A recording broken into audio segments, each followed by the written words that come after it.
आपको याद होगा 29 अगस्त को अमेरिका ने काबुल में एक ड्रोन हमला किया था और दावा किया था कि इस हमले में उसने काबुल हवाई अड्डे पर हमला करने वाले आतंकवादियों को मार दिया है। लेकिन वो दावा गलत निकला और उस दिन हमने जो आपको बात कही थी वो बात सही निकली, क्योंकि हमने उस दिन आपको बताया था कि अमेरिका का ये दावा बिल्कुल गलत है।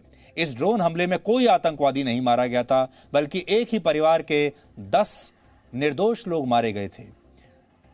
और हमने आपको 30 अगस्त को डीएनए में यह खबर दिखाई थी और उसी दिन हमने आपको यह कहा था कैसे अमेरिका झूठ बोल रहा है और उसने इस ड्रोन स्ट्राइक में आतंकवादियों को नहीं मारा, बल्कि इसमें एक इंजीनियर और उसके परिवार के 10 सदस्य मारे गए हैं, जिनमें 7 बच्चे भी शामिल हैं।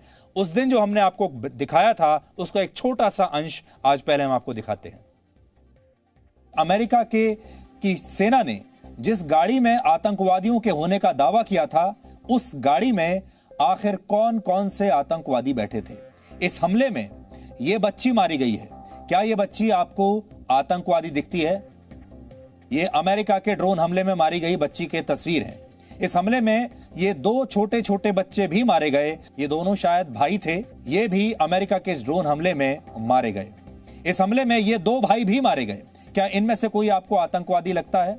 तो ये वो लोग हैं जो अमेरिका के ड्रोन हमले में मारे गए हैं और अमेरिका ये कह रहा है कि उसने आतंकवादियों को मार डाला है। अमेरिका ने ये ड्रोन स्ट्राइक की थी।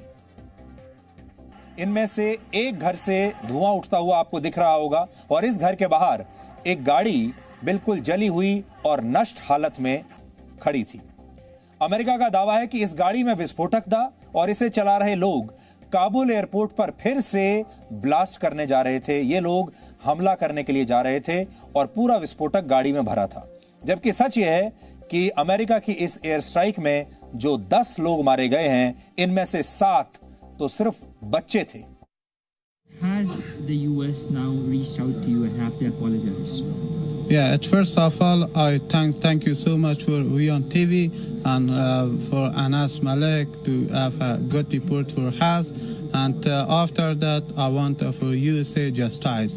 The 2 person doing this action are stuck that they should court.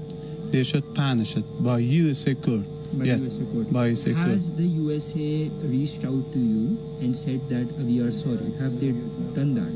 Yeah. How?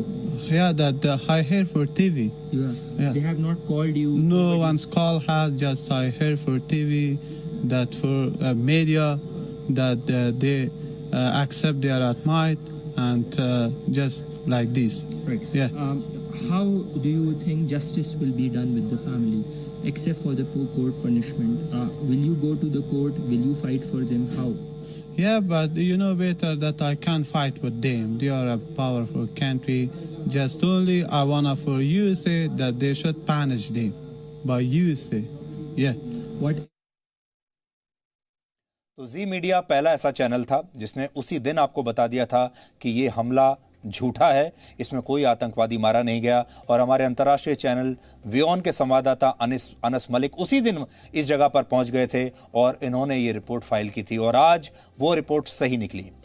शुरुआत में अमेरिका ने इन सारी रिपोर्ट्स का खंडन किया था और कई दिनों तक अमेरिका ये कहता रहा कि नहीं, हमने वाकई आतंकवादियों की हत्या कर दी है। लेकिन अब आखिर में अमेरिका को यह मानना पड़ा कि इस हमले में कोई आतंकवादी नहीं मारा गया और इसमें बेगुनाह लोग मारे गए हैं। ये खबर कहीं दबकर रह गई। अमेरिका ने भी इस खबर को उठने नहीं दिया। लेकिन आज हम चाहते हैं कि पूरी दुनिया ये जाने कि अमेरिका जैसी सुपर पावर कैसे आतंकवादियों को मारने के नाम पर ड्रोन हमले करती है और एक ही परिवार के 10 लोगों की हत्या कर देती है, बच्चों की हत्या करती है और उसके बाद ये कहती है कि हमने आतंकवादियों को मार डाला है। यह सरासर झूठ था और इससे अमेरिका और उनकी सेना की एक बार फिर से पूरी दुनिया के सामने पोल खुल गई है। यह तो एक हमला है और हमारे संवाददाता वहां पर पहुंच गए और हमने ये बात पूरी इसकी जांच की और ये बात पता चल गई।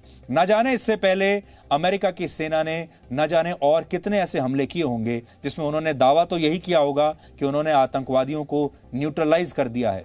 लेकिन हो सकता है उनमें भी आधा सच आधा झूठ हो या फिर पूरा की पूरा ही झूठ छिपा हुआ हो।